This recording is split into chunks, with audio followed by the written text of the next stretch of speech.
राधे राधे, जय श्री कृष्णा। आ गए हम एक और वीडियो के साथ। तो जैसा कि आप सभी जानते हैं, कल एकादशी थी और एकादशी पर हमने पंचामृत से अपने लड्डू गोपाल जी को सभी को स्नान कराया था। तो हमने सोचा आपके साथ एक वीडियो शेयर करें कि पंचामृत से हम स्नान कैसे कराते हैं। तो सर्वप्रथम हमने उनको जल से स्नान कराने के बाद में एक एक करके सबको जल से स्नान कराया। और जैसा कि पहले आपको एक सूचना मैं बता दूं कि हम रोज़ाना नहीं पंचामृत से स्नान कराते, पर एकादशी या कोई पर्व है, त्यौहार है, उस पे हम पंचामृत से ही स्नान कराते हैं और कोशिश करते हैं कि कराएं। तो सर्वप्रथम हमने दूध से उनको जल के बाद में दूध से स्नान करवाया था। और जैसा कि आपने भी कई बार देखा होगा मंदिरों में, पहले दूध से स्नान कराने के बाद में फिर से जल से स्नान कराया जाता है। और एक ये बहुत बड़ा प्रोसेस है। और लेकिन क्योंकि हम घर पे उनका स्नान करा रहे हैं तो अपनी सुविधा अनुसार कराया जा सकता है। तो एक पात्र में मैंने सभी को बैठा लिया था, उसके बाद जल से स्नान कराने के बाद में दूध से स्नान कराया और अब ये मैं दही से स्नान करा रही हूँ। कई बार आप वीडियो में देखते हैं कि सभी लोग इसी तरीके से स्नान कराते हैं, तो सोचते हैं कि रोज़ ही हम इसी तरीके से इनको स्नान कराते हैं। तो मैं आपको ये बता दूँ कि ऐसा रोज़ नहीं होता है। आप करा सकते हैं, तो ये आपकी इच्छा है, आस्था है, और ये अच्छी बात है कि आप कराते हैं। तो पर हम कभी ख़ास मौक़ों पर, जैसे कि तीज त्योहार हैं या एकादशी है या कोई शुभ मुहूर्त है, उसमें अवश्य कोशिश करते हैं, क्योंकि रोज़ाना तो पॉसिबल नहीं होता है, लेकिन त्योहारों पे हम विशेष रूप से कोशिश करते हैं कि पंचामृत से ही स्नान कराएं। और आप लोगों को भी कराना चाहिए, जैसे कि लड्डू गोपाल जी का स्नान पंचामृत से ही बताया गया है, लेकिन रोज़ाना के लिए नहीं। आप जैसे आपकी इच्छा है, 15 दिनों में, महीने में एकादशी पड़ती है उसी हिसाब से, या कोई त्यौहार बीच में पड़ता है, तो आप उनको स्नान करा सकते हैं पंचामृत से।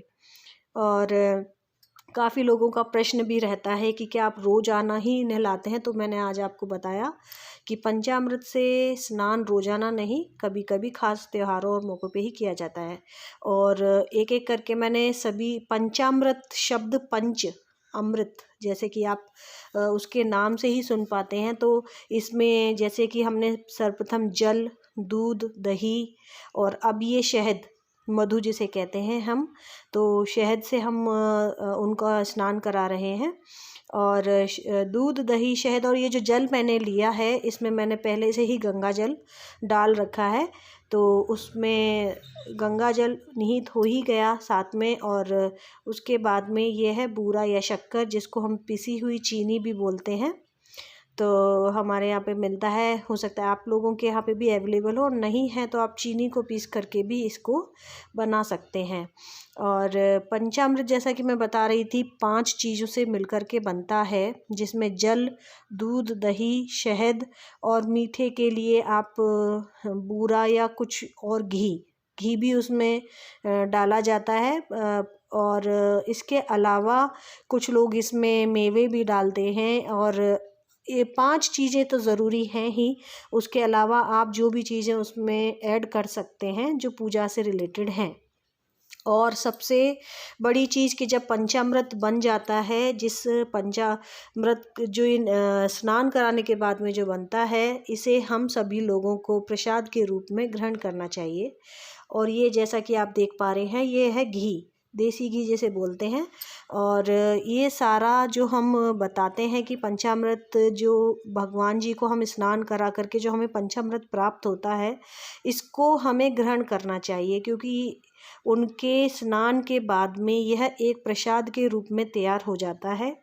और शास्त्रों में भी विख्यात है ये चीज़, सब जगह पे प्रकाशित है। आप कई पुस्तकों में उठा करके देख सकते हैं कि ये जो पंचामृत, जिससे हमारे श्री भगवान जी अपना स्नान करते हैं, और जो ये प्रसाद के रूप में इसको पाता है, वो उसके लिए बहुत ही ज़्यादा, बहुत कह सकते हैं प्रॉफिटेबल है, बहुत ही ज़्यादा फ़ायदेमंद चीज़ है ये, स्वास्थ्य की दृष्टि से भी और अन्य धार्मिक दृष्टि से भी। क्योंकि हमको ये वेस्ट नहीं करना चाहिए। जिस जल से हम प्रभु जी को स्नान करा रहे हैं, उसको हमें प्रसाद के रूप में ग्रहण करना चाहिए। तो हमारे लड्डू गोपाल जी सभी स्नान कर चुके हैं, अब ये निकुंज की बारी है।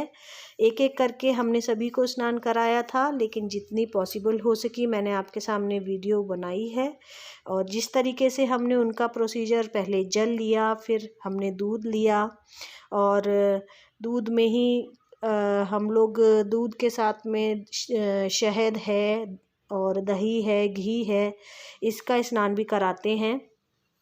और ये देखिए, अब दूध के बाद में दही की बारी है।